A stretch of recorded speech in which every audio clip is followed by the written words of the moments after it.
Dear Papa Dudut, akala ko sa teleserye lang pwedeng mangyari ang mga nangyayari sa buhay ko. Pero maling-mali pala ako. Ni sa panaginip ay hindi ko inakala na posible kong pagdaanan ng ganung uri ng sakit na halos dumurog sa aking pagkatao at magpaguho sa aking mundo. At kahit ilang taon na ang nagdaan ay sariwa pa rin ito sa aking alaala. Itago niyo na lamang po ako sa pangalang Alexa. 35 years old at tubong Carmen sa Davao del Norte. Pero 10 taon nang nakakalipas nang lumuwas ako dito sa Maynila. Ang totoo niya na hindi pa gaano nagtatagal simula ng kawilihan kong pakinggan ng inyong programa. Pero walang araw simula noon na hindi ako nangarap na makapagpadala sa inyo ng sulat upang ibahagi ang kwento ng buhay ko. Ngunit bago ang lahat ay humihingi ako ng pangunawa sa ating mga kabarangay para sa ilang bahagi ng aking storya na merong sensitibong tagpo. Papa Dudut, noong nasa Davao pa ako, nagtatrabaho ako bilang supervisor doon sa isang malaki at pribadong kumpanya. Yun ang first job ko simula nang makapagtapos ako sa kolehiyo bilang cum laude. Nang matanggap at makapasa ako sa naturang kumpanya, hindi na ako dumaan sa pagiging rank and file dahil for training na agad ako sa mataas na posisyon. Hindi na bago sa akin yon dahil noong nag-aaral pa lamang naman ako ay consistent awardee at palagi na akong top student ng klase namin. Bukod sa pagiging matalino ay may pagmamalaki ko rin ang taglay kong pisikal na kagandahan. Kaya naman malakas talagang kumpiyansa ko sa sarili ko simula pa noong college pa lamang ako. Madami na akong naging manliligaw pero ni isa sa kanila ay wala akong sinagot dahil ayoko ng commitment. Mabilis kasi ako magsawa at aaminin kong hindi ko kailangan ng mga lalaking magsasabi sa akin ng dapat at hindi ko dapat na gawin. Nang magtrabaho naman ako ay puro fling at hook up lang ang naging relasyon ko sa iba't ibang lalaki. Kaya nga kilala din ako bilang playgirl ng aking mga barkada. Papa Dudut, tulad nga ng sinabi ko, kilala bilang baduy pumorma at nerd si Julius noong nasa college pa kami. Matalino naman siya katulad ko din na palaging nangunguna sa klase nila pero kabaliktaran ko naman siya dahil sobrang seryoso niya sa buhay. Ni hindi siya marunong makihalubilo sa ibang estudyante at hindi siya pala attend ng mga party and in short ay wala siyang social skills. Para siyang pinalaki sa kuweba. Ang huling beses na nakita ko siya ay noong matapos ang graduation ceremony namin. Wala na akong masyadong alam o narinig tungkol sa kanya simula noon dahil tulad ng palagi kong sinasabi, hindi ako interesado sa mga boring na tao. Pero matapos ko nga siyang makita sa bar na pinuntahan namin ng best friend kong si Loris ay parang biglang nagbago ang dating pagtingin at pagkilala ko sa kanya. Aminado ako noon na nagkaroon ako ng interes kay Julius. Lalo na noong nagpunta muli ako sa parehong bar na pinuntahan namin ni Loris noong sumunod na linggo. At nakita ko siyang muli, Papa Dudut. Papa Dudut, na puno nga ng kwentuhan at maraming tawanan ng pagkikita namin yon ni Julius. At masasabi kong nag-enjoy talaga akong kasama siya. Na hindi ko na nga namalayan kung anong oras ba kami naghiwalay at bago umuwi ay nagsuggest siya na ihatid ako sa aking apartment. Bagay na hindi ko naman tinanggihan dahil ng araw na yon ay hindi ko dala ang kotse ko. Nagpalitan na rin kami ng numbers at nagfollowan sa social media dahil malakas ang pakiramdam namin na hindi yon ang magiging una't huli naming pagkikita. Kahit ako sa sarili ko ay hindi ko rin mapigilang ma-excite sa mga susunod pa naming paglabas na hindi nga nagtagal ay nangyaring muli. Dumalas ang pagkikita at paglabas namin ni Julius, Papa Dudut. Hanggang sa formal na rin niya akong niligawan. Bagay na hindi ko tinanggihan pa. Pagkalipas lang ng ilang buwan ay sinagot ko na siya at opisyal na ngang naging kami. Oo, walang-wala talaga sa karakter ko ang payag na magpaligaw kay Julius. Pero nang maging kami, pakaramdam ko noon, naging totoo ang saya sa dibdib ko. Palibhasa sa unang pagkakataon ay naranasan ko na ma-in love. Papadudot, noon lang talaga ako na in love sa tanang buhay ko. Bagong-bago sa akin ang pakiramdam kasi hindi ako sanay na nananatili sa isang pangmatagalan at seryosong relasyon. Pero nagbago ang lahat nang muli kaming magkita ni Julius. Kahit na nakukornihan ako sa sinasabi niyang yon na baka raw itinadhana ang pagkikita namin, pagkalipas ng mahabang panahon ay parang gusto ko na ring paniwalaang totoo nga ang sinasabi niyang tadhana. Mabuti na lang pala na sa parehong pahina kami ng aming buhay nang muli kaming pinagtagpo. Tumagal ng 2 buwan ng relasyon namin ni Julius bago ko nabanggit sa best friend kong si Loris ang tungkol doon. Tulad ng inaasahan ko ay hindi makapaniwala ang kaibigan ko na magiging kami ni Julius at lalong higit na mas tumibay ang aming relasyon. Siyempre hindi mawawala doon yung tuksuhin niya ako na kinain ko daw ang mga sinabi ko na kahit kailan ay hindi ako papasok sa isang relasyon kung saan ay kailangan kong mag-commit at higit sa lahat ay hindi ako mai-in love. Aminado naman ako, papadudot, na kinain ko ngang talaga ang lahat ng paniniwala ko pagdating sa pag-ibig. Pero kung para naman kay Julius ay masasabi kong worth it ang mga bagay na binago ko sa sarili ko. Alam kong tungkol dapat sa kaibigan kong si Loris ang dahilan kung bakit kami nagkita ng gabing yon, papadudot. Pero hindi ko napigilang ibida ang sarili kong kaligayahan sa kanya ng mga sandaling yon. Alam ko na bilang kaibigan ay dapat ay kino-comfort ko ang kaibigan ko sa breakup nila ng manloloko niyang boyfriend, kaya lang ay hindi yon ang nangyari. Magpapaalam na lang kami sa isa't isa para umuwi pero hindi pa rin ako matigil-tigil sa pagkukwento ng mga bagay tungkol sa akin at sa amin ni Julius. Kung gaano ako kasaya at gaano kasarap sa pakiramdam na ma-in love sa unang pagkakataon. At kung ano-ano pang may kinalaman sa mga bagay na yon. Sa katunayan ay hindi ko na nga matandaan kung paano kami naghiwalay ni Loris ng gabing yon. Basta ang alam ko, abala akong katext si Julius. Pero masisisi niyo ba ako kung ganon yung nararamdaman ko ng panahon na yon? Palibhasa, noon lang ako nagkaroon ng permanenteng relasyon, noon lang ako nagseryoso sa isang tao. Kahit kailan ay hindi sumagi sa isipan ko na posibleng masira ang matibay na pundasyon ng aming relasyon ni Julius, papadudot.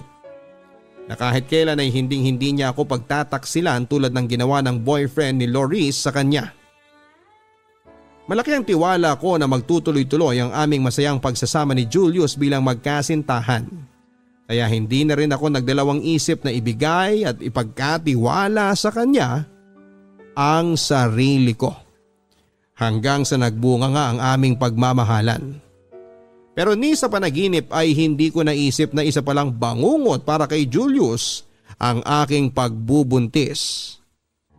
Hindi ako maniniwala nang basta na lamang nagising si Julius sa isang araw na hindi na niya ako mahal, papadudot. Nawala na siyang nararamdaman sa akin na basta na lang siya nakapag-decide na gusto na niyang makipaghiwalay. At iwanan akong mag-isa matapos kong sabihin sa kanyang ipinagbubuntis ko ang anak namin. Sa totoo lang, kaya kong palagpasin ang harap-harapan niyang pangiinsulto sa akin. Pero ang tanggapin na gano'n na lang niya kadaling itapon na parang basura ang aming relasyon, ay kahit kailan ay hindi magiging madali, papadudot. Nang sandaling yon, akala ko ako na ang magiging pinakamasayang babae sa balat ng lupa, pero daig ko pa ang binuhusan ng malamig na tubig dahilan para ako magising sa masalimuot na realidad. Hindi na akong mahal ng lalaking mahal ko. Doon ko biglang naalala ang minsan naming napag-usapan ng best friend kong si Loris tungkol sa posibilidad na saktan ako ni Julius.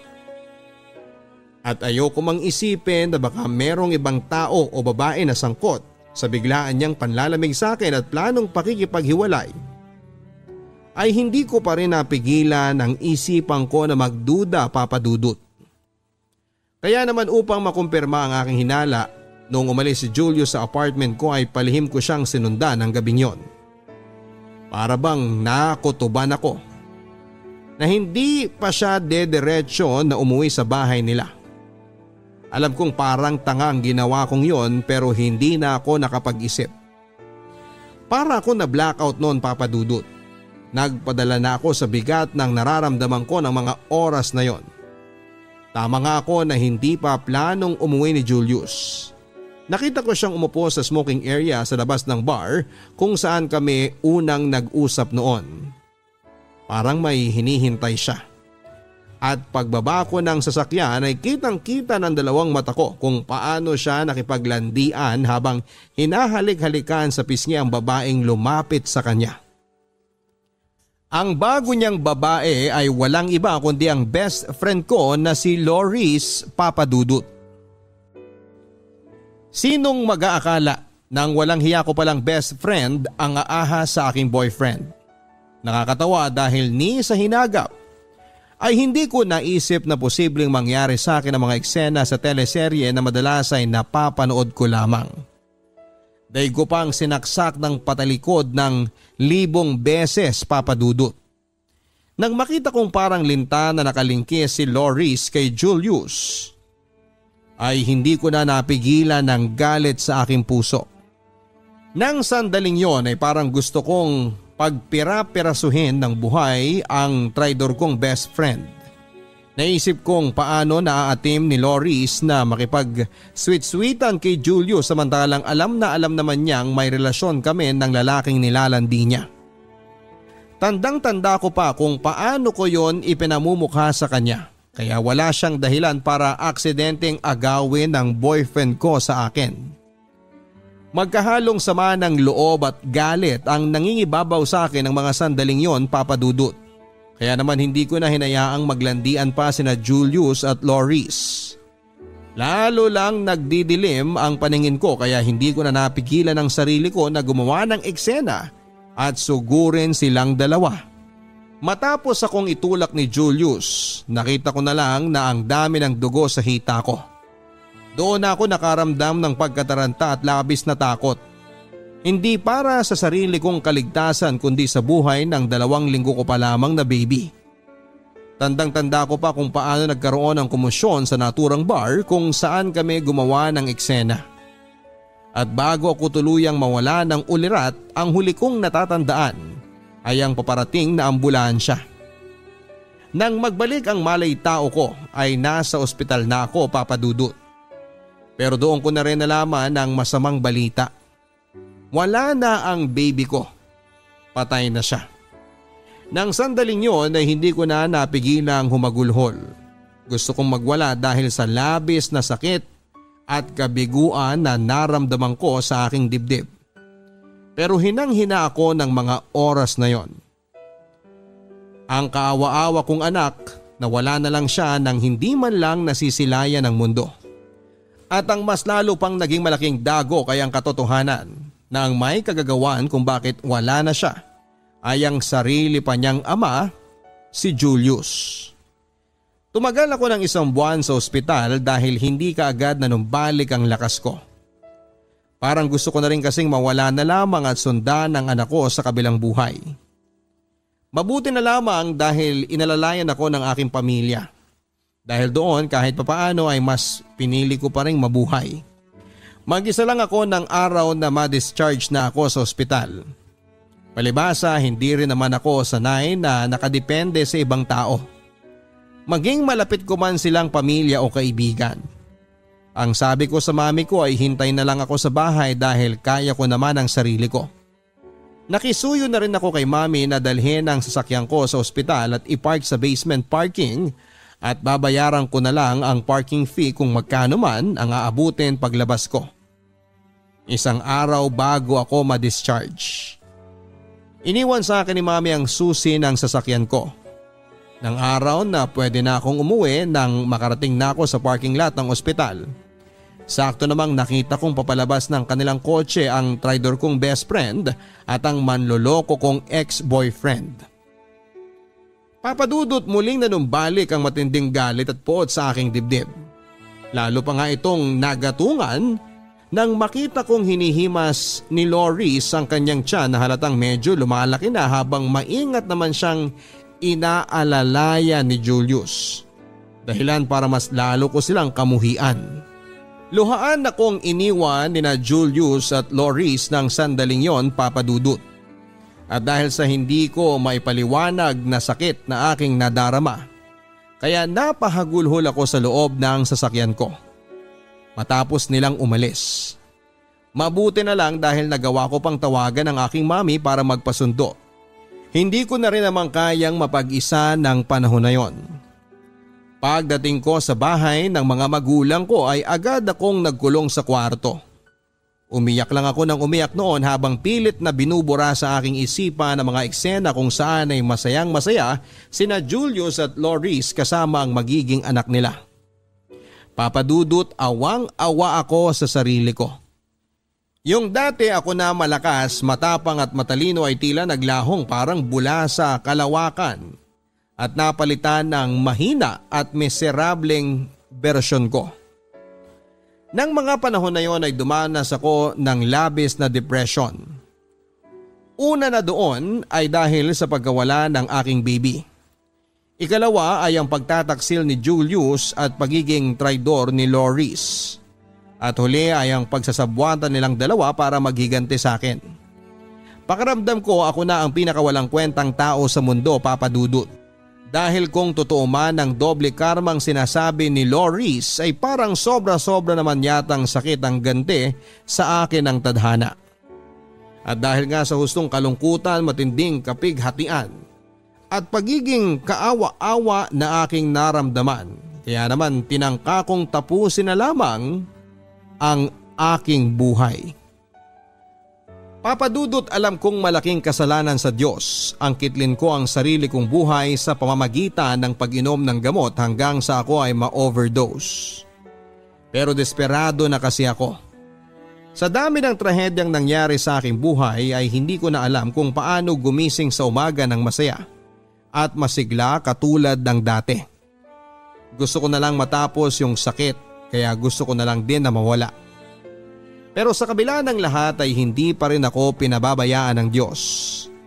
Nang mga sandaling yon, mabuti na lang dahil nakita ako ng mga magulang ko, kaya naman naisugod nila ako sa pinakamalapit na ospital kung saan nananatili ako ng halos 3 linggo. Pinagalitan at pinagsabihan ako ng husto ni na mami at daddy tungkol sa ginawa ko sa aking sarili. At aaminin kong natauhan ako nang umiyak sa harapan ko ang mga magulang ko, Papa Dudut. Doon ko na-realize na hindi pala ako nag-iisa sa labang pinagdaraanan ko, na merong mga taong nagmamahal sa akin at handang tumulong sa akin sa mga panahong pakiramdam ko ay mag-isa na lamang ako. Nagdaan ng ilang buwan at hindi ko na nga namalayan ang paglipas ng 1 taon, Papa Dudut. Ngunit masasabi ko namang bumuti ang kalagayan ng aking pisikal na pangangatawan kasabay ng aking mental health. Nakabalik na rin ako sa aking trabaho at doon na lang ako mas nagpaka-busy para naman kahit papaano ay pansamantalang mawala sa aking isipan ang mga pinagdadaanan ko. Sa tulong din ng aking mga magulang at malalapit na kamag-anak, mas naging maayos ang estado at disposisyon ko sa buhay ko. Nawalan na rin ako ng balita kina Julius at Loris ng panahon na yon. Naisip kong mas mabuti na yon kaysa patuloy ko lang silang kamuhian.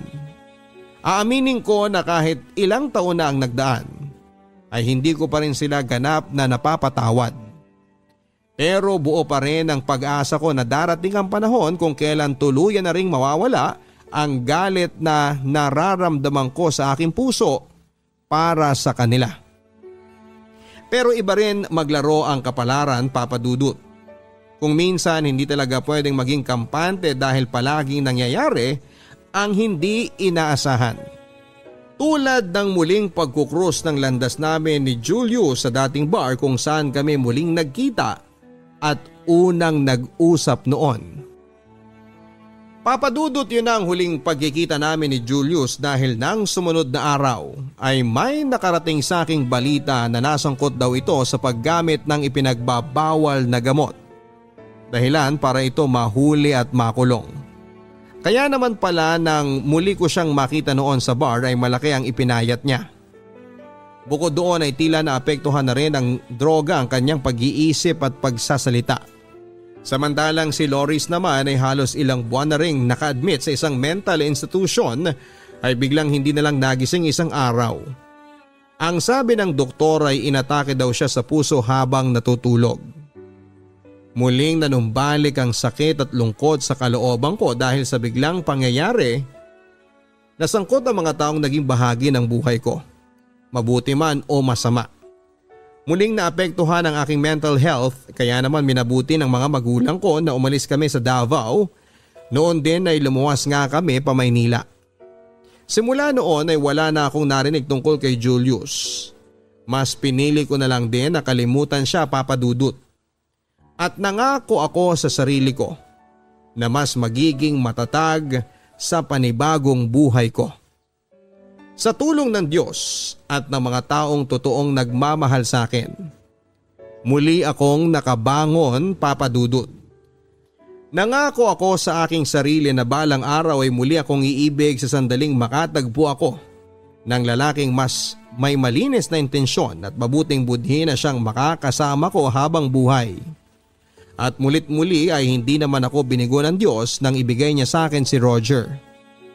Sa ngayon ay meron na kaming isang anak na lalaki at kasalukuyan ko namang ipinagbubuntis ang aming baby girl.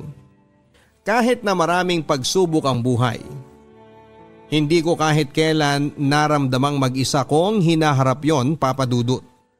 Dahil hindi lang ang mga magulang ko ang akin naging sandalan, meron na rin ako ngayong mabuting asawa at mga anak.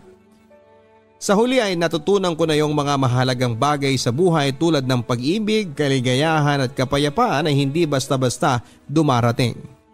Dahil ang mga yon ay unti-unti nating binubuo sa ating puso para maibahagi natin sa iba. Kaya nga importante na mabuti ang ating intensyon upang mabuti rin ang karmang bumalik sa atin. Alam kong medyo masalimuot ang mga pinagdaanan ko. Kaya naman para makabawas sa bigat na nararamdaman ko sa dibdib ay ibinahagi ko ang aking kwento. Maraming salamat po sa pagkakataong mabasa ninyo ang sulat ko, Papa Dudut, at sana ay merong na-inspire at may natutunan sa aking kwento, Papa Dudut. Alexa. Ang pagiging mabait at mabuti ay magkaibang bagay. Ang mabait ay yung oo ka lang ng oo sa ibang tao dahil ayaw mong masaktan sila sakaling tanggihan mo ang gusto nila. Ang pagiging mabuti naman ay yung hindi ka agrabyado at wala kang inaagrabyado. Napakinggan natin ang storya ng letter sender natin na si Alexa na sa buhay mahalaga po ang magkaroon ng mabuting intensyon sa ating kapwa.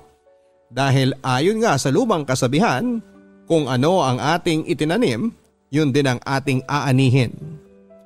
Kung gumawa tayo ng masama sa ating kapwa, masamang karma din ang babalik sa atin. At kung mabuti naman, umasa tayo sa mabuting karma. Pero sino ba naman sa atin ang hindi nahihirapang magpakabuti? Hindi ba? Bagay na pwede nating matutunan paunti-unti gaya ng pinatunayan sa atin ni Alexa. Kahit na masalimuot ang buhay, marami pa rin namang magagandang pangyayari. Kahit na malungkot, meron pa rin namang masaya.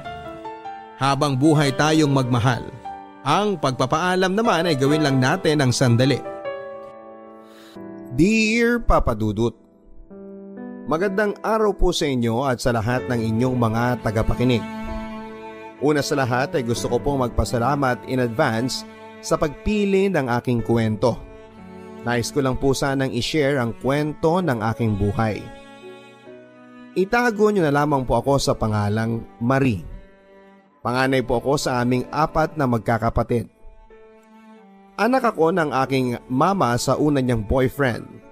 Ang kaso, ang papa ko ay nakasal sa una naman niyang naging girlfriend, kaya ako ay lumaking si mama na lamang ang kasama.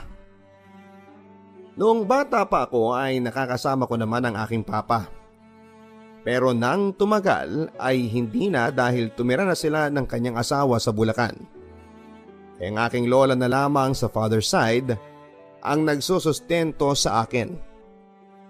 Ngunit nang tumagal din ay naputol na ang sustento ko dahil sumama ang loob ng lola ko sa father side ko. Dahil hindi ko pala dala ang apelyido nila kahit pa pumirma naman ang aking papa sa aking birth certificate. Dahil noong taong 1996 daw ay hindi pwedeng dalhin ng bata ang apelyido ng ama kung walang marriage certificate, kahit pa pumirma ito. Kahit ganoon ang nangyari, Papa Dudut, ay nagpatuloy pa din ang aming buhay ng mama ko. Paminsan-minsan ay pumapasyal pa din ako sa father side ko dahil kahit papaano ay may kaya naman sila. Kami lang talaga sa mother side ko ang hirap. Actually, hindi naman talaga ganun kahirap dahil kahit papaano ay hindi naman kami nagugutom dahil noong bata pa ako ay nagjajapan pa ang mama ko. Hanggang sa nagkaroon siya ng kinakasama at nagkaanak sila, yon ang pangalawa sa amin ngunit naghiwalay din sila noon. Hindi nagtagal ay may pangatlo na ulit at nagkaanak naman sila ng dalawa. Kaya 4 na kaming magkakapatid. Pasensya na po Papa Dudut kung ang haba ng intro ko. Ito na po ang aking buhay ngayon.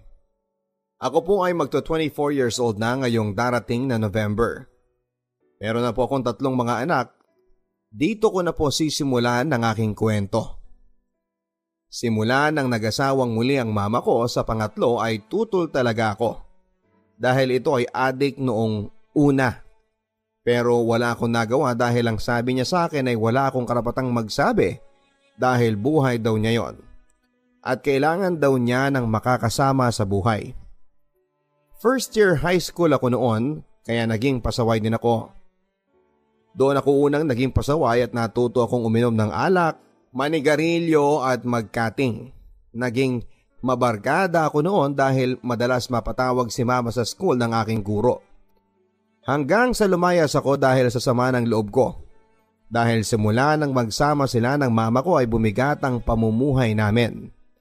Nagkadautang-utang si mama, naging adik ang aking mama, kakautang. Hanggang ngayon ay panay pa rin ang pag-utang niya para ipambayad din sa utang. Kaya simula noon ay naging rebelding bata ako. Pero buti na lang at andon ang mahal kong lola, ang nanay ng aking mama. Mahal na mahal niya ako dahil siguro din panganay niya akong apo. Ang lola ko din na nagsustento na lang din sa akin sa aking pag-aaral. Dahil ang lola ko sa father side ay hindi na ako binibigyan. Maayos naman ako pagdating ko noong second year at third year ko sa high school. Dahil sa lola ko at lolo ko. Kapatid ni lola, silang magkapatid ang nagtulungan sa pagsusustento sa aking pag-aaral sa high school. Ang lola ko ay active noon sa marketing. Habang ang lolo ko naman ay nagtitinda lamang sa bahay, may munti siyang tindahan ng mga laruan at mga bunutan ng chichirya. Taga Quezon City kami. Madalas akong tumulong sa aking lolo at lola kapag si lola ay may lakad ay madalas niya akong isama sa pag-attend sa seminar sa marketing. At sa lolo ko naman ay minsang nakakasama niya sa Divisoria para mamili ng kanyang mga paninda, mga laruan at mga bunutan ng laruan. Kapag malapit na naman ang pasukan ay naghahati si lolo at si lola sa gastos sa mga gamit ko. Yearly naman ay may bago akong sapatos dahil binibilhan ako ni lola at lolo. Palitan sila, yun nga lang ay kailangan laging 2 ang sapatos ko dahil naglalakad lamang ako noon pagpasok sa school. Para hindi ako mamasahe, 1 oras lagi ang lakaran. Kaya bumigay ang sapatos ko. Kung bumuka na ay agad namang lalagyan ng aking lolo ng mighty band para magamit kong muli. Kasi mumurahin lamang ito pero okay lang at least ay meron kesa wala. Hanggang sa noong nag-3rd year high school ako ay ayun na nga nagkaroon ako ng cellphone bigay ni lola. Para magbenta daw ako ng load para magamit ko yung benta sa aking gastusin sa school. Ang kaso, nagsimula na ring maloko ako sa text dahil sa mga clan. Uso kasi noon ang clan sa text hanggang sa nagbilang na ako ng boyfriend. Pero para sa akin noon ay hindi naman siya talaga seryoso. May masabi lang na marami na ako naging boyfriend. At doon din nag-start ang aking first kiss noong third year high school. At yung first kiss na yon, yun din ang nakauna sa akin. Yung guy na yon ay mas may edad sa akin, mga kaedara ng aking mga tito. December yon, besperas ng bagong taon. Nasa labas kami kasama ang aking pinsan nang biniro namin siya na magpainom. Kasi nga ay mag-New Year na. Kaya ang sabi niya ay okay, pumunta raw ako sa bahay niya para kunin ang pambili. Natuwa naman kami ng aking pinsan. Ayun nga, nagpunta ako sa kanila. Tinawag ko siya at agad din namang siyang nagbukas ng pintuan ng bahay niya. Nakatapis lang ng tuwalya dahil bagong ligo pala siya. Nagulat ako that time pero nagpatay mali siya na lamang ako. At noong pagbukas niya ng pinto ay nabigla ako. Inalikan niya ako sa aking mga labi at nasyak ako. Natulala kasi first kiss ko yon. At medyo matagal din, mga ilang minuto. At yun nga, tumaligod siya para kunin ang pera at iabot sa akin. Nag-thank you ako sabay alis. Pagkatapos noon ay hindi pa rin ako makapaniwala at hindi ko alam kung ano nangyari sa akin that time. Pagkatapos noon ay nagkasalubong kami sa daanan, nakaangkas ako sa motor ng aking tito dahil papunta kami sa grocery para bumili ng pangsalad dahil nga mag-New Year na noon. Nagkasalubong kami sa daanan, sila ay pauwi na, angkas niya ang kanyang GF. Sinundo niya sa trabaho niya dahil ganun lagi sila. Hinahatid sundo niya ang kanyang GF. Noong time na yon ay nginitian niya ako at ako ay agad na umiwas ng tingin pero napangiti din. Hindi ko alam kung bakit at doon na nga nag-start ang aming secret affair. Noong bago mag-countdown ay nag-inuman kaming magpipinsan. Nagkakasayahan na nang lumapit siya at nagkwentuhan kami. Nagulat ako sa mga nabanggit niya noon dahil crush din daw pala niya ako. Kaso nga lang ay bata pa ako. Natuwa naman ako noon kasi sa lugar namin ay siya ang may itsura. May kaya din siya dahil may negosyo siya. At doon na nga nag-start na hingin niya ang cellphone number ko. Naging textmate kami hanggang sa nagtagal ay naging kami. Ilang buwan kami nagte-text at may nangyari na rin sa amin that time. Minor pa ako noon kasi nga third year high school pa lamang ako. Hanggang sa mga ilang beses may nangyari sa amin. Third year high school ako noon at pang umaga kaya kapag magkikita kami ay gumigising ako ng 3:00 para makapunta sa house niya. Dahil malapit lang naman ang bahay namin, mga ilang house lang ang pagitan. Pagkatapos noon, tuwing magkikita kami ay inaabutan niya ako ng pera, pangbaong ko daw. At yun na nga ilang beses na may nangyari sa amin. Tapos may clan ako. Naloko ako sa clan hanggang sa may nakilala kong boyfriend na founder ng clan. Taga doon din sa amin, malapit. Naging kami noon. Pero hindi nagtagal ay nagkahiwalay din kami dahil nalaman ko na may GF siya. At ako ay may boyfriend naman pero hindi naman kami noon nagtagal. Dahil sa may edad na rin, ewan ko ba kung bakit lapitin ako ng may edad. Hanggang sa nag 4th year high school na ako ay may naging new boyfriend ako. At yon ang ama ng aking panganay. 4th year na ako noong panghapon naman ang schedule ko. Kaya gaya ng dati, para magkakita kami ay umaalis ako sa amin ng maaga kesyo may kailangan akong tapusin. Lagi kami nakikita sa bahay nila. Ako ang nagpupunta doon sa tinitirhan nila, siya kasi ay kusinero, tindero sa kainan kapag gabi sa tandang sora. Hanggang sa isang araw ay nagkagalit kami ng aking mama at ako ay lumayas dahil sa sobrang sama ng loob sa aking mama.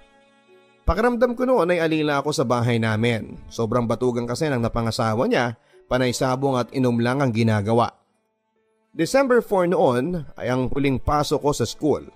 Hindi ko na tuloy natapos ang aking pag-aaral nung time na yon, ay hindi na rin ako naging active sa school. Kahit naman naging pasaway ako ay hindi naman ako pabaya sa aking pag-aaral. Kahit papaano ay pasado naman ako lagi sa mga grades ko. Hanggang sa yun nga, lumayas ako at tumira sa kaibigan ko sa Commonwealth sa bahay ng kaklase ko. Siya lang kasi noon sa bahay nila dahil ang mama niya ay nasa abroad. Wala din naman lagi ang kanyang papa kaya nakitira ako doon ng 1 week. Nang hindi ako nahahanap ni mama hanggang sa nakapagtrabaho agad ako kinabukasan sa Commonwealth bilang tindera sa mga damitan. At noong makaisang linggo ako doon ay nahanap din ako ni mama at pinauwi, kaya wala akong choice kundi ang umuwi. Nag-away kami ulit dahil nga galit ako dahil lahat ng trabaho sa bahay ako ang gumagawa. Dahil nga ng panahon na yon ay tadtad ng utang si mama. Laging galit at ako lagi ang napupuruhan ng palo. Naging manhid na nga ang katawan ko noon sa kakapalo niya. Tinitiis ko lang. Pero nung gabi na yon, ang akala ni mama ay tulog na ako. Pero ang hindi niya alam ay plano ko ulit umalis dahil nga ayaw ko na doon. Unang-una pagod na ako sa mga trabahong bahay at kakapalo niya. Sa kakabugbog niya sa akin. At yun na nga madaling araw ng 2:00 or 3:00 ay umalis akong muli sa amin. At bumalik sa tinutuluyan ko sa Commonwealth at nung hindi nagtagal ay ang lola ko ang sumundo na sa akin. Hindi para iuwi sa amin kundi para dalhin sa kaibigan ng lola ko. Doon niya ako tinira. Ang lola ko noon kasi ay hindi din napirmi sa amin. Dahil nga sa magulo. At para hindi siya ma-stress ay tumira kami noon sa Muñoz sa kaibigan niya. May edad na rin yung kaibigan niya. Kasamahan din niya sa sinisimbahan ng lola ko. May munti siyang sari-sari store at nagpapa-bed space sa mga mananahe. Dahil patahian ang mga malapit na gusali doon. At yun nga naging malaya ako, yung tipong para akong bagong layang ibon na makakalipad kahit saan ko gustong pumunta. Tumutulong din kami ng aking lola doon sa bahay ng kaibigan niya. Minsan ay namimili kami ng paninda dahil may kapansanan yung kaibigan niyang yon. Yung isang paa ay putol kaya need ng saklay. Meron din yung ginagamit ang tungkod sa paa para makalakad siya ng pantay. At yun na nga, sa sarili ko ay nanibago ako. Nung pumapasok pa ako ay may nahalata ang aking mga classmate. Tumaba daw ako at lumaki ang tiyan ko nung time na yon. Ang sabi ko noon ay madalas lang akong umiinom ng beer kaya siguro nagkakabilbil na ako. Sagot ko noon sa mga classmate ko pero hindi sila naniwala. Nagsabi pa na baka daw buntis ako sabay tawanan sila. Hindi ko lang sila noon pinapansin kasi nga nung time na yon ay masama ang loob ko sa aking mama. Yun nga ang araw na huling pasok ko at lumayas ako sa amin. Nung isang araw ay naghuhugas ako ay may napansin ang aking lola sa aking katawan. Magaling kasi na manghilot ang aking lola sa aming lugar. Kilala siya doon bilang isang manghihilot. Ang sabi sa akin ng aking lola, "Marie, lumapit ka nga sa akin." Agad naman akong lumapit noon dahil tapos na ako noong maghugas ng aming pinagkainan. "Buntis ka ba?" Nagtaka ako noon at hindi ko alam ang isasagot ko dahil wala nga akong ideya noong time na yon. Dahil sa sama ng loob ko sa mama ko ay hindi ko na namalaya na delay na pala ako. Samantalang regular ako noon na dinadatnan. Kaya napaisip na rin ako noon.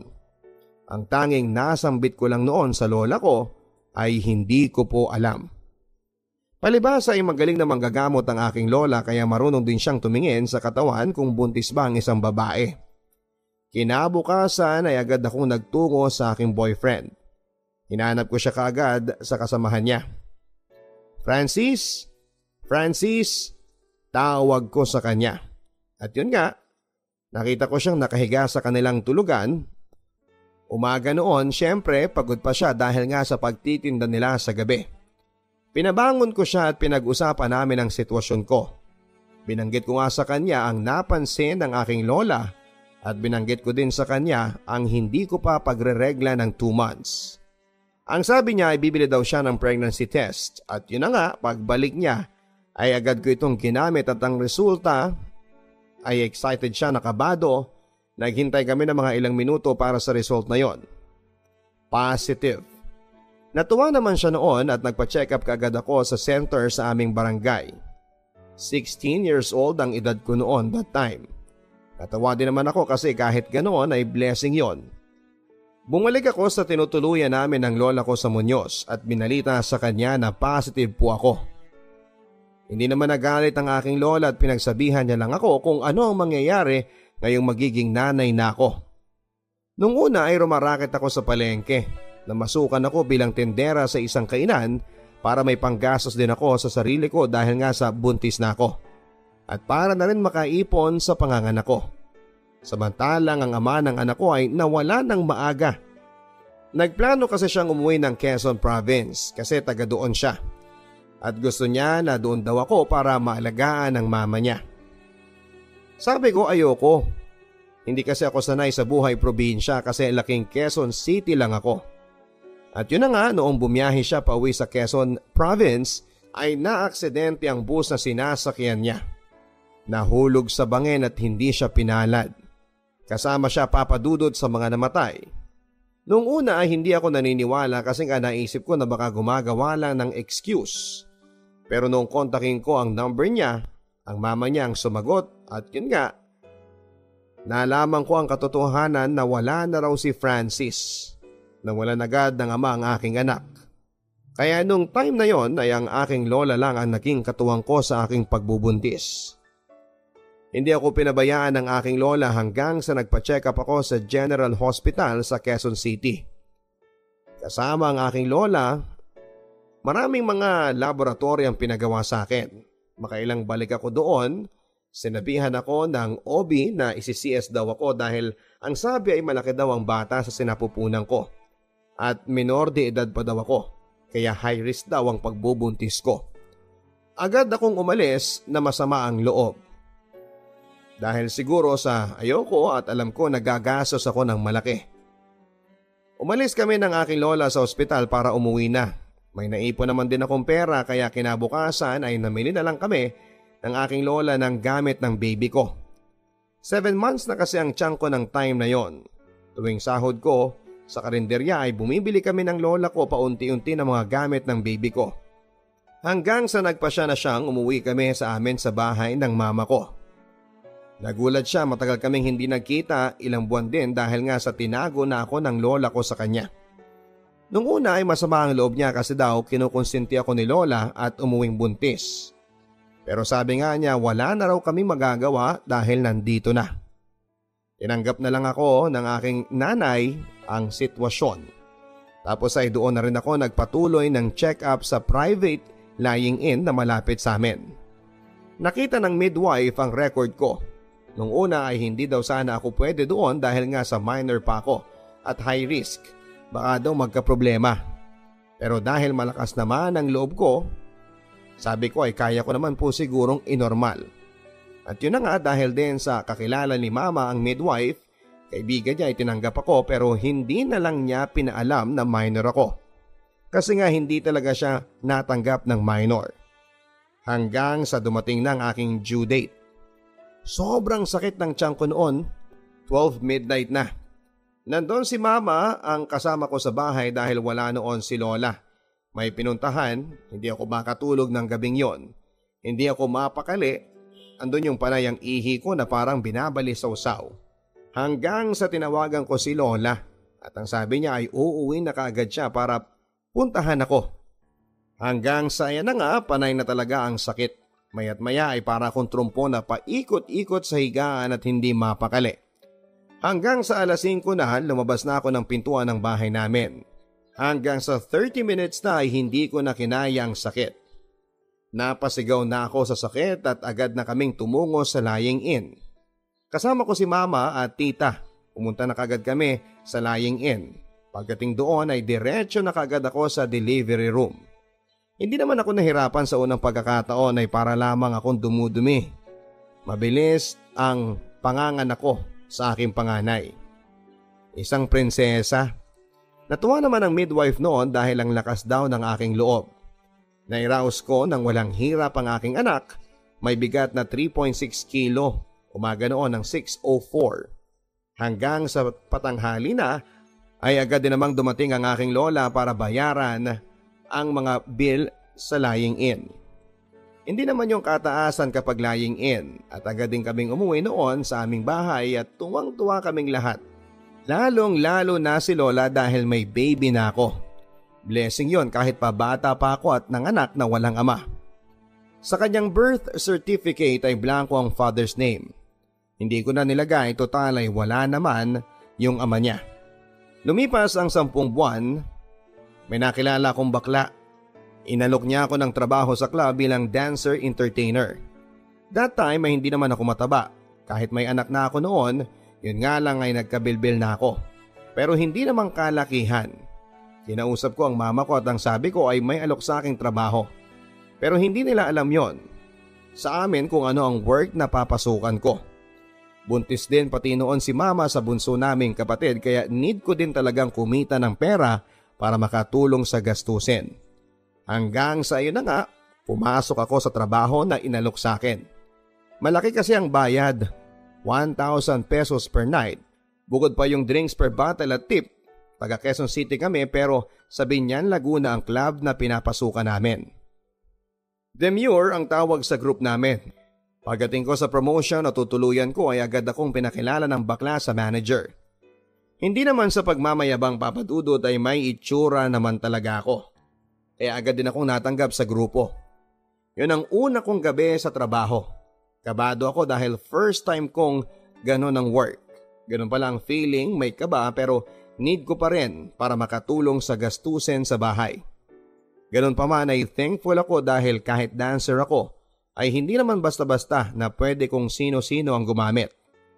Yun nga lang sa pagsasayaw ay may 2 set disco at love song. Sa unang set ay disco kaya okay pa. Pero may kung anong nginig sa aking mga tuhod at hindi ko malaman dahil siguro sa first timer ko. Kabado ako at mahiya dahil that time ay 17 pa lamang ako. Minor pa din at bagong panganak pa. Breastfeeding mama ko noon kaya ang aking hinaharap ay maganda. Yun nga lang kapag napupuno ng gatas ay need na magpalabas. Kasi kung hindi ay sisirit ang gatas at mababasa ang aking damit. Sa second set naman ay love song. Ayun na nga, nakasitro lang ako. At need mag all the way. Yung kasi ang trabaho na napasukan ko. Hindi ginagalaw ng kung sino-sino pero sa stage ay all the way. Lalo na akong nahiya, syempre wala nang saplot ang katawan ko. Nangingilid na lang ang luha sa aking mga mata. Hindi ko na lang pinapansin at iniisip ko na lang na mabilis ang pera. Kaya makakatulong ng malaki sa aking pamilya ang gagawin ko. Lalong-lalo na sa anak ko. Hanggang sa nakasanayan ko na rin, iba't ibang customer ang meron. May Hapon, Amerikano at Pinoy. Hanggang sa isang gabi, mga 3 or 2 days pa lang ako doon sa trabaho, ay pinakilala ko ng floor manager sa isang suking customer. Ang sabi ng floor manager na si Daddy ang tawag namin sa suking customer. Sir, meron bago, virgin? Natawa ang suking customer at ang sabi niya, sige ipakilala mo sa akin. At yun na nga ipinakilala ako ni Daddy sa suking customer. Itago na lang natin siya sa pangalang Nonoy. 31 ang age gap namin. Pero okay lang, mabait naman siya. At doon nga nag-start ang love story namin ni Nonoy. Si Nonoy ay mabait naman. Matipuno ang katawan, masarap kausap. Nagkwentuhan kami noong una ng mga patungkol sa mga buhay namin. Ikinuwento ko ang aking buhay at ang sabi ko, yun nga, taga Quezon City ako at may anak na ako. 10 months old at natawa siya. Ang kwento niya, sabi daw kasi ni Daddy ay virgin daw ako. Natawa din naman ako hanggang sa ayun na nga, nakailang balik na din siya sa pinapasukan ko. Hanggang sa isang araw ay nagkapalagayan kami ng loob, hiningi niya ang number ko. At ibinigay ko naman. Hanggang sa nagkikita na rin kami sa labas tuwing off ko. Nung una ay alanganin ako dahil pulis siya. Kasal siya pero wala silang anak. At that time ay 10 years na silang hiwalay at walang communication. Makulit siya talaga, tinatad niya ako ng calls and message ang phone ko. Sunday yon, walang dapat akong work kaya nasa bahay ako kasama ng anak ko. Doon lang din nalaman ni mama ang trabaho ko. Nagulat siya pero umukay na rin noong malaman niya ang sitwasyon ko na naguhubad ako. Pero hindi pwedeng magpa-VIP para galawin.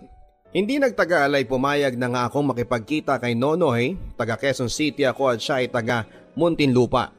Pagbaba ko ng bus ay sinabihan na lamang niya ako na lumapit daw ako sa kotse na nagsisignal light. Si Nonoy ay may ranggo din naman nang makilala ko. May sarili siyang kotse at motor din na pang service sa work niya. At doon na nga nag-start ang aming love story, Papa Dudut. Nang dumating ako sa kanila ay umupa siya sa isang kwarto, maliit lang yon, tamang-tama sa solo lang yung kotse niya, sa labas lang ng gate nakaparada at tanging motor lang ang pwedeng ipasok sa compound. Maayos naman ang naging relasyon namin. Pagdating namin ay agad na may nangyari dahil siguro sasabik na rin ang katawang lupa ko.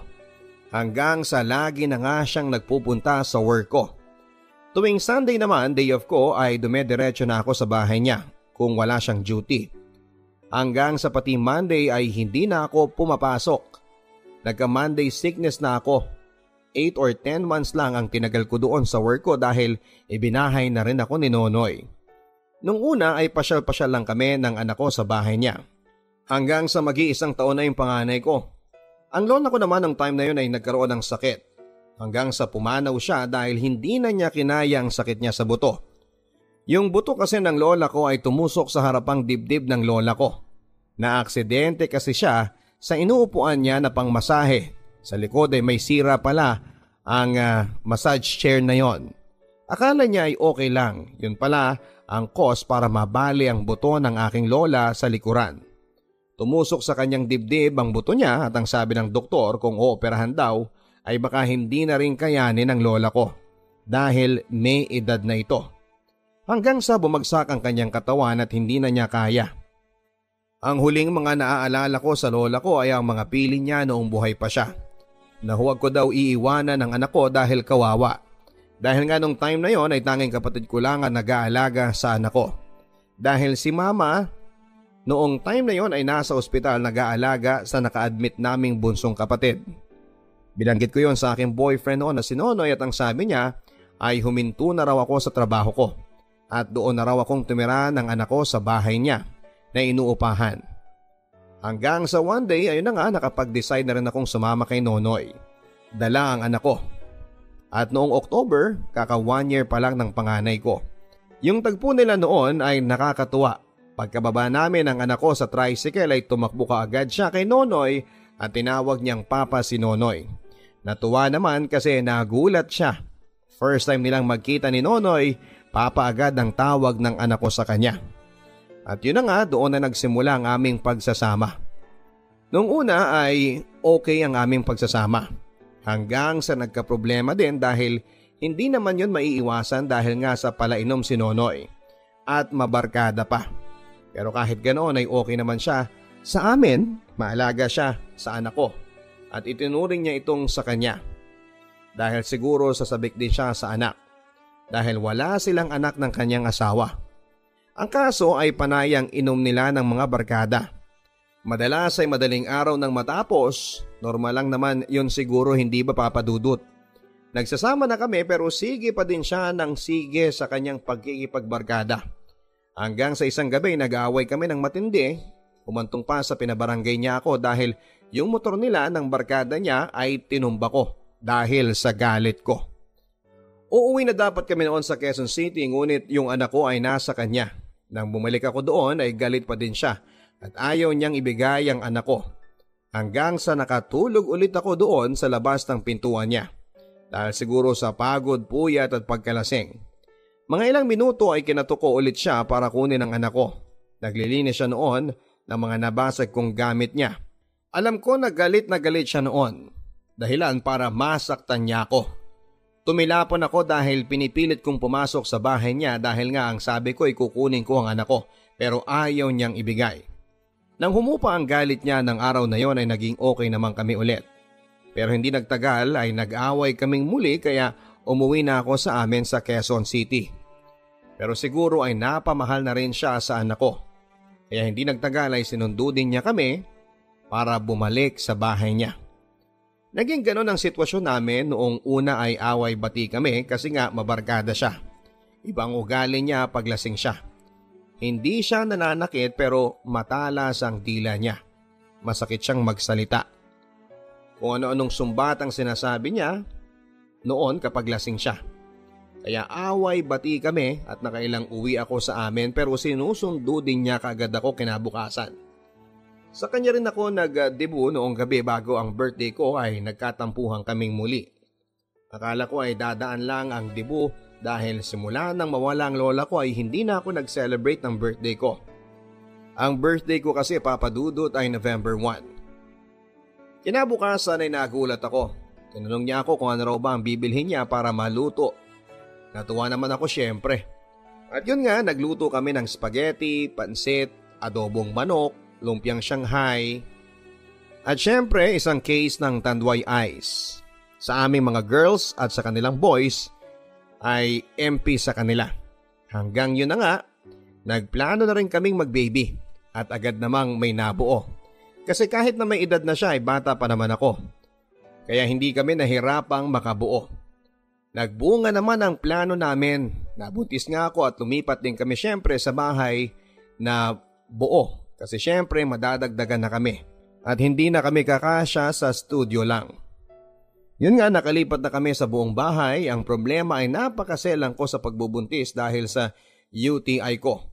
Umabot pa sa time na nilibot na namin ang mga ospital na pag-a-admitan ko dahil daw baka daw manganak ako ng premature.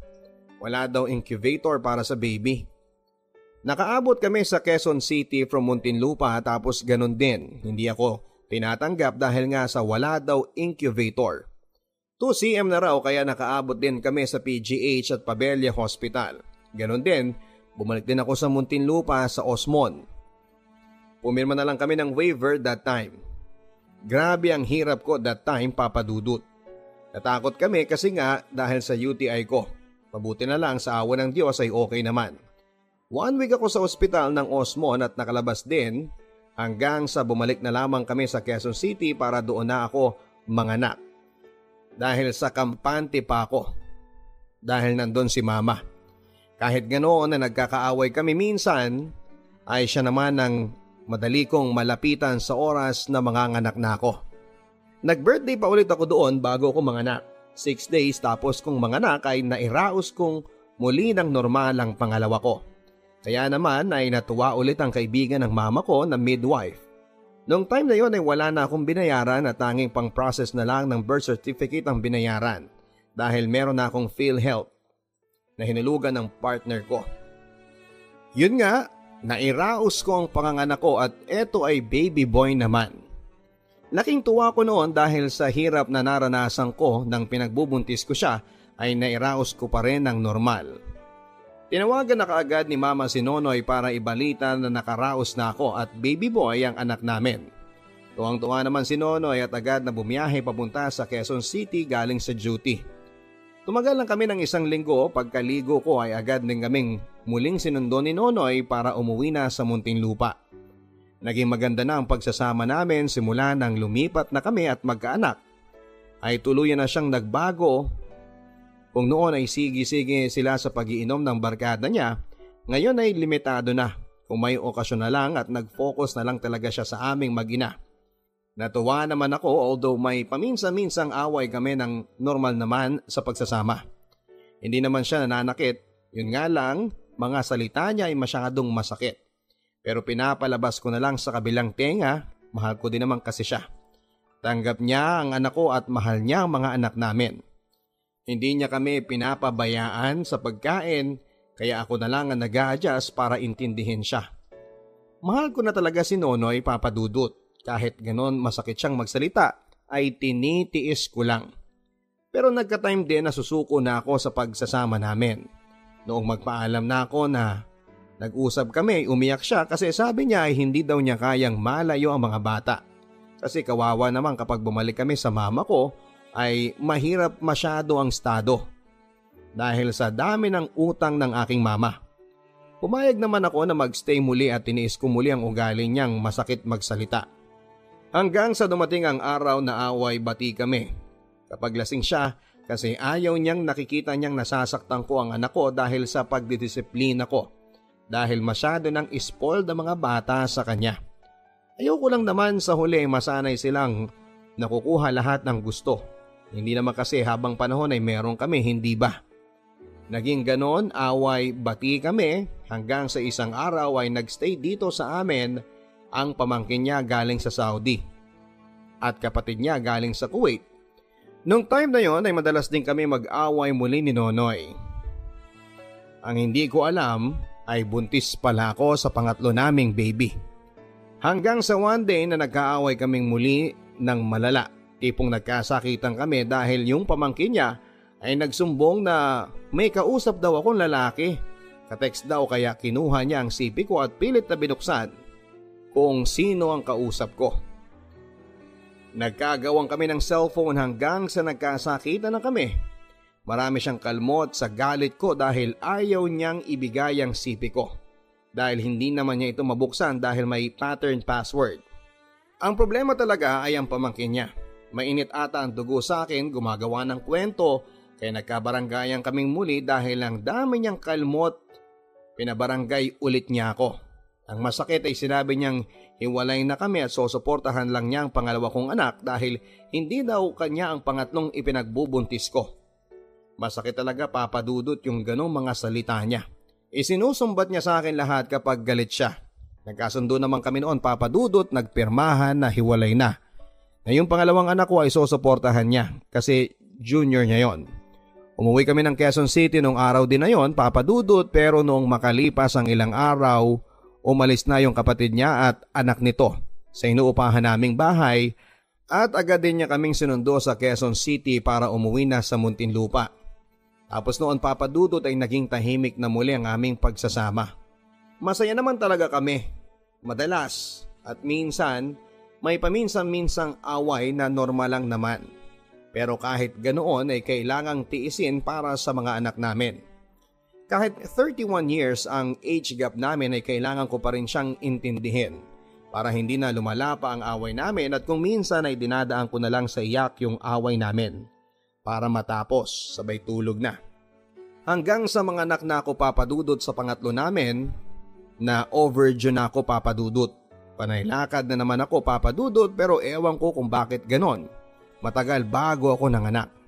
September 19 ay pumunta ako dito sa bahay ng aking mama para samahan ako magpa-check up sa OB. Dahil sa center lang ako panay pa-check up. Inabot na tuloy ako ng due ay wala pa rin. Hanggang sa pagdating sa ospital ng MCM ay chinek ako ng OB. Ang sabi ay nag-start na mag-open pero need ulit magpa-ultrasound.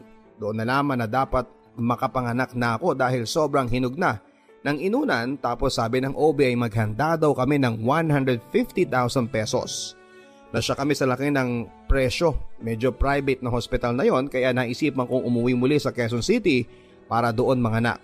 Dala ko ang record lahat sa check-up at agad naman akong tinanggap dahil nga sa kakilala ni mama ang may-ari at hindi rin naman daw mahirap akong manganak. Bumiyahe kami ng September 19 ng gabi at nang dumating kami sa lying in ay 12 midnight na. Kaya naman umuwi ulit muna si Nonoy sa Muntinlupa dahil ang naghatid sa amin doon sa Quezon City ay barkada ni Nonoy, kumpare namin sa pangalawa naming anak. Nasira kasi ang kotse ni Nonoy, alangan namang ibiyahe ng malayo. Kaya noong ando na ako sa lying in ay matagal muna ako nag-labor, mga ilang oras din hanggang sa mag-umaga na. Eto at lalabas na ang baby. 6:40 AM ay nairaos ko ang panganganak sa bunso namin. It's a baby boy again. Nanigurado na kasi siya sa pangalawa na may JR na kaagad. Kaya ang ipinangalan namin sa pangalawa ay pinagsamang pangalan namin. At ayun na nga papadudot, eto ang aking buhay at love story. Sa ngayon ay lalo kaming naging matatag ni Nonoy although hindi mawala ang away, tampuhan. Dahil siguro nga sa may edad na siya. Okay naman at masaya pa rin sa ngayon. Magsa 7 years old na sa July 29 ang panganay ko. At magpa 5 naman yung pangalawa at magti 3 yung bunso. Sa ngayon ay magsi 6 years na kaming nagsasama ni Nonoy papadudot and going strong pa rin kami. Naway nagustuhan po ninyo ang kwento ng buhay ko. Sa mga manghuhusga po sa akin, sige lang po. Pero gusto ko lang pong ipaalam sa lahat ng kabataan na dapat isipin muna ang hinaharap bago mag-decide gumawa ng mali. Maraming kabataan ngayon na magulang na agad. Mahirap, oo, lalo na kung bata. Pero dapat isipin nyo din na masarap ang buhay na walang intindihin. Dapat enjoyin nyo muna ang pagiging kabataan nyo. Hindi lahat ay nakakatagpo ng matinong makakapareha. Naway kapulutan din po ng aral papadudot ang aking storya, lubos na nagpapasalamat in advance. Marie. Yung mga name po namin sa kwento Papa Dudut ay alias lang. Nasa serbisyo pa kasi ang partner ko. Again, thank you in advance Papa Dudut. Number 1 fan po ninyo ako at lagi po kami nakikinig ng mga storya nyo. Sana po ay mapili din po ninyo ang aking kwento at pasensya na po kayo kung masyadong mahaba. God bless po Papa Dudut and keep safe always ngayong panahon ng pandemic.